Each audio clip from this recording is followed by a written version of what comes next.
Hello again. Today we're talking about properties of congruence. All right, so when you work with line segments and angles, you use the properties of congruence. So what these show is that line segments and angles have the same measure. Okay, so let's talk about this. Let's talk about the reflexive property of congruence. The reflexive property of congruence says that angle A is congruent to angle A. The reflexive property of congruence also says that line segment JK is congruent to line segment JK. The symmetric property of congruence says that if angle M is congruent to angle N, then angle N is congruent to angle M. Notice how it just flips it, right? It goes from M being on the left to M being on the right. And the transitive property of congruence says that if line segment AB is congruent to line segment BC and line segment BC is congruent to line segment CD, then line segment AB is congruent to line segment CD. And that's the transitive property of congruence. So let's name some properties, okay? So name the property. So if I say if angle Q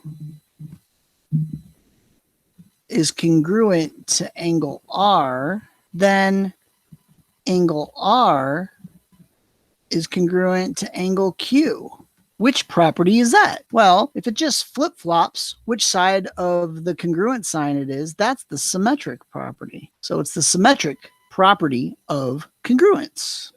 How about this one? Line segment CD is congruent to line segment CD. Notice how it's the same thing on both sides of the congruent sign. Well, that's the reflexive property.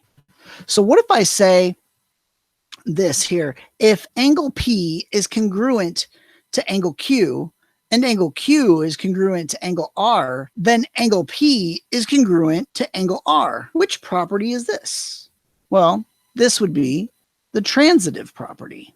Something I always noticed about these properties, these three properties of congruence, is the reflexive property only deals with one line segment or angle. The symmetric deals with two line segments or angles, and the transitive property deals with three line segments or angles.